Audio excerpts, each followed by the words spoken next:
నటుడు సత్యరాజ్ సౌత్ ఇండియాలో super popular. ఒకప్పుడు తమిళ ఇండస్ట్రీలో ఆయన దుమ్మురేపారు. వయసు పైబడటంతో క్యారెక్టర్ ఆర్టిస్ట్ గా టర్న్ అయ్యారు. తెలుగులో ఆయన్ను ఒరిజినల్ పేరుతో కంటే కట్టప్ప అని పిలిస్తేనే గుర్తుపడతారు.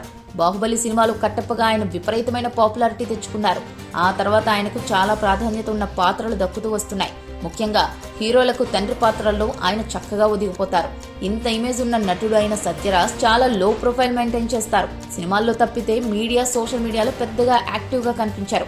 ఇక ఆయన వ్యక్తిగత జీవితం గురించి కూడా చాలా మందికి తెలియదు. సత్యరాజ్ ఫ్యామిలీ విషయానికి వస్తే భార్య మహేశ్వరి, ఒక తనయుడు, కుమార్తె ఉన్నారు.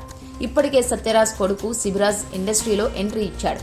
డోరా, మాయోన్ వంటి చిత్రాల్లో నటించి తన ప్రతిభ చాటుకున్నాడు. ఇక ఆయన కుమార్తె పేరు దివ్య సత్యరాజ్. ప్రస్తుతం ఆమె ఫోటోలు సామాజిక మాధ్యమాల్లో వైరల్ గా మారాయి. ఇండస్ట్రీకి దూరంగా ఉండే దివ్య న్యూట్రిషనిస్ట్ గా పనిచేస్తోంది. అంత స్టార్ యాక్టర్ కూతురు అయినప్పటికీ ఆమె మీడియాలో పెద్దగా కనిపించదు. సోషల్ మీడియాలో మాత్రం చురుగ్గా ఉంటుంది. ఇన్స్టాగ్రామ్ వేదికగా ఆరోగ్యం, జీవన శైలిపై నెటిజన్లకు సలహాలు, సూచనలు ఇస్తుంది. దీంతో ఆమెకు ఫాలోవర్స్ సంఖ్య బాగా ఉంది. ఇక దివ్య ఫోటోలు లేటెస్ట్ గా చూసిన నెటిజన్స్ ఆమెది హీరోయిన్ కు ఏ మాత్రం తీసుకొని అందమంటూ ప్రశంసిస్తున్నారు. కాగా దివ్య మహిళమతి ఇయ్యక్కం పేరుతో స్వచ్ఛంద సంస్థను స్థాపించి సేవా కార్యక్రమాలు చేస్తున్నారు. ఆమెకు రాజకీయాలపై ఆసక్తి ఉన్నట్లు సమాచారం.